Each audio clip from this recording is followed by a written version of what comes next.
Hayırlı işler ay dalırla yapar. Hardasa. Ben geldim. Hadi iyi günler.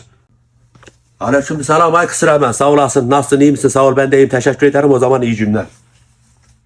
Bir amanın kırılmadı. Yersen bir iki dakika buraya gel bir şey soracak ya. İnsansan insan evladısan ya. O zaman adam kimi cevap ver? Kısır hemen. Bir kızma ya. Senin engin bilgilerine ihtiyacın var Selçuk abi. Ödev verdik hoca dedi ki Kars'taki rüzgar turlarını yazın getirin.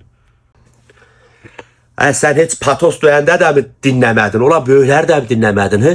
Qara quzudan əsərsə yarı dolu gəlir düzləyəcək deməkdir. Bax qara quzu bu bir dolu. Evet bu tərəfdən. Qıvladan əsərsə quf-quru eləyir hər yeri. Qurudur da bütün yeşilliyi qurudur. Amma qara xaçdan əsti mi? Bay. Nə patos döyürdük. Hafif də sərinlik verir. Ələyəzdən də əsərsə bil ki qar yağacaq. Bunları bilmən lazım. Ya sən sadə burunlu, qulaqlı eşəksən ya. Deyirəm. Elə bilirsən mən bunları bilmirəm. Sadəcə səndən teyit etmək üçün gəldim. Səni çift dağlarda gəzəndə mən bu arazilərdə pulul yapırdım.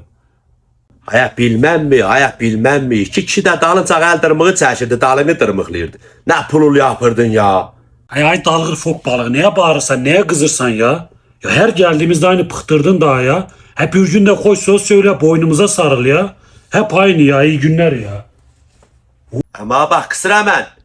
Sen var ya evlat olsan inşaat eldiveni nesevler. Yok o da faydalanmaz. Kaynak eldivenler var ya eli yanması diye kalın. Cerey ondan seversen sen ya. Ya sen bizi bezdirdin ya cehennem ol. Seninki o da özüne vergi işberliyim sen. Daha bundan sonra tükene ben de gelmem. Tükende tekrar pokunu kokla.